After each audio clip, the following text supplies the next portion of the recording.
अस्सलाम वालेकुम।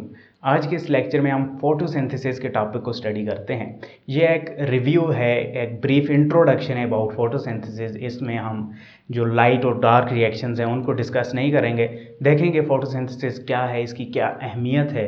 तो आइए स्टार्ट करते हैं by breaking the word photosynthesis. Photo mean light and synthesis mean to make, to prepare, to build.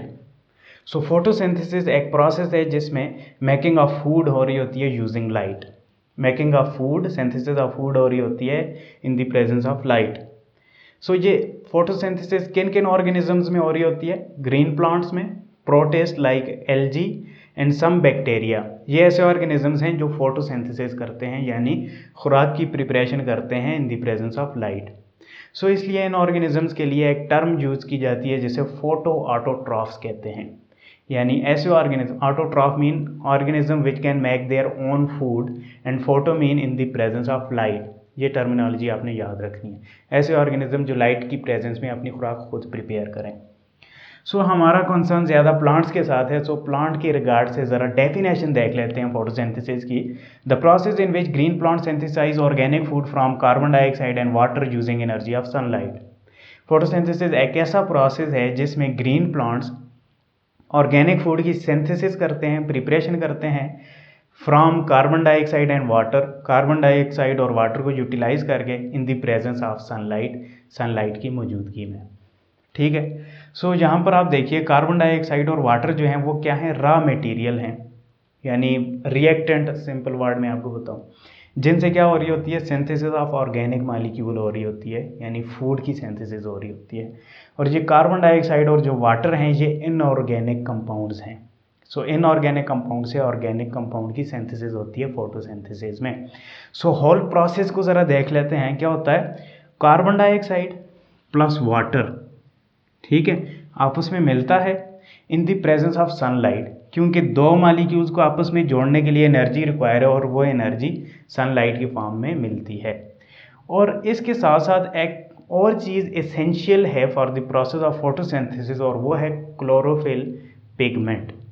ठीक है। विदाउट क्लोरोफिल पिगमेंट ये प्रोसेस हो नहीं सकता, क्योंकि हम भी कार्बन डाइऑक्साइड ब्रीथ करते हैं, हम भी वाटर पीते हैं, हमारे ऊपर भी सनलाइट लगती है, लेकिन हम तो इस काबिल नहीं हुए कि अपने लिए खुद खुराक प्रिपेयर कर सकें। क्यों? क्योंकि हमारी बॉडी के अंदर क्लोरोफिल पिगमेंट नहीं है।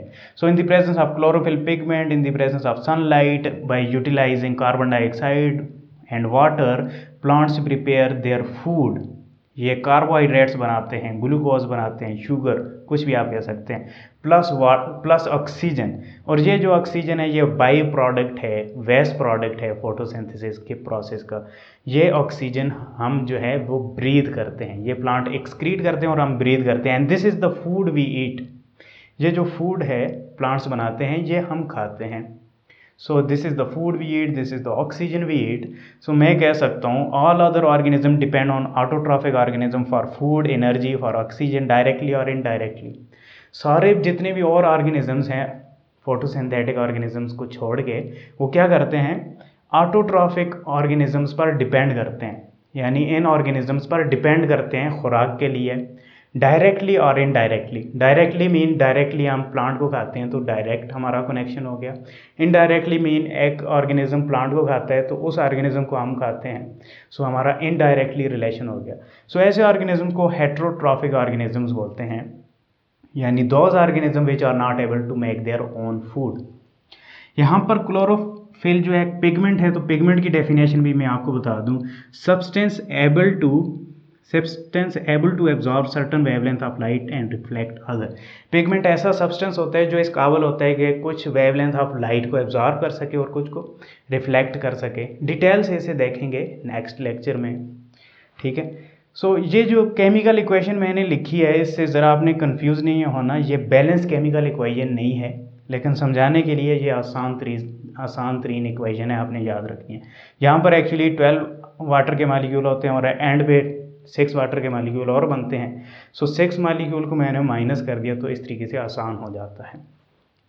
सो अब क्वेश्चन अराइज होता है कि ये फूड जो है ये हम खाते हैं, ये ऑक्सीजन जो है ये हम ब्रीथ करते हैं। So are plant so nice to make food for us. क्या प्लांट इतने अच्छे हैं कि हमारे लिए खुराक बनाते हैं? No, actually they are making food for themselves, वो अपने लिए खुराक बनाते हैं, क्योंकि प्लांट भी बहुत सारी एक्टिविटीज़ कर रहे होते हैं, ग्रोथ कर रहे होते हैं, एक्टिव ट्रांसपोर्ट हो रही होती है, सो प्लांट को भी एनर्जी की रिक्वायरमेंट है। और एनर्जी प्लांट सनलाइट से डायरेक्ट यूज़ नहीं कर सकते, वो एनर्जी सनलाइट से जो आती है वो प्लांट फूड में स्टोर कर देते हैं in the form of chemical energy, और फिर वो फूड ब्रेक डाउन होता है और उस एनर्जी को यूज़ करते हैं plants for vital activities of life. So ऐसा कौन सा प्रोसेस है जिसके ज़रिए प्लांट उस एनर्जी को फूड में से निकाल कर इस्तेमाल करते हैं, उस प्रोसेस को बोलते हैं respiration. Food is broken down and energy is released. So respiration basically reverse process है फोटोसिंथेसिस का, यानी carbohydrate in the presence of oxygen मिलते हैं तो वाटर और कार्बन डाइऑक्साइड बनती है और साथ में एनर्जी रिलीज होती है जो एक्टिविटीज़ के लिए प्लांट यूज़ करते हैं। सो यहाँ पर मेरा एक क्वेश्चन है, उसका आंसर आपने मुझे कमेंट सेक्शन में देना है। If plant utilise it's O2, यहाँ पर आप देखें रिवर्स में ऑक्सीजन यूटिलाइज हो रही है। If plants utilize its O2 in respiration, then from where we do get oxygen to breathe? सो फिर जो हम ऑक्सीजन ब्रीदिंग के लिए इस्तेमाल यूज़ करते हैं, सांस लेते हैं, वो कहाँ से आती है, ये आपने मुझे कमेंट सेक्शन में बताना है। अब हम shortly role of carbon dioxide और वाटर का देख लेते हैं फोटोसिंथेसिस में क्या है। इन दोनों से मिलकर कार्बोहाइड्रेट और ऑक्सीजन बनती है। सो बेसिकली क्या कंट्रीब्यूशन क्या है वो देखते हैं।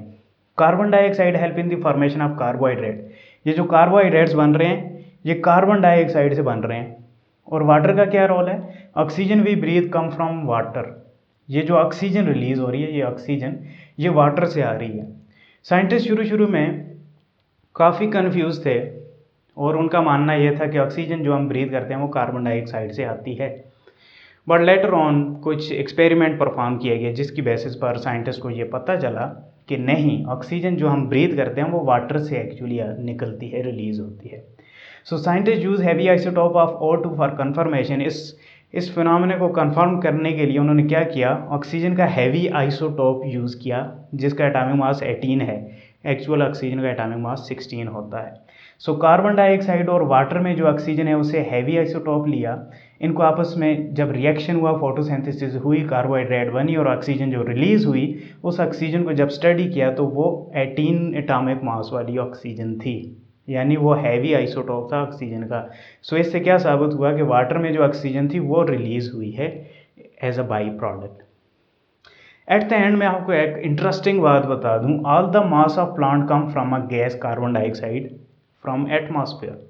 ये जो प्लांट्स इतने बड़े हो जाते हैं, इतना बड़ा मास होता है प्लांट का, ये कहाँ से आता है, कार्बन डाइऑक्साइड को यूज़ कर करके आता है ना इंटरेस्टिंग कि एक गैस से जो है प्लांट इतने बड़े प्लांट बनते हैं। एंड आल्सो फ्रॉम वाटर से हाइड्रोजन जो है कार्बोहाइड्रेट में शामिल होता है। यह था हमारा आज का लेक्चर, होपफुली आपको समझ आई होगी और आप मुझे क्वेश्चन का आंसर भी देंगे। नेक्स्ट लेक्चर तक के लिए मुझे इजाज़त दें, शुक्रिया, अल्लाह हाफिज़।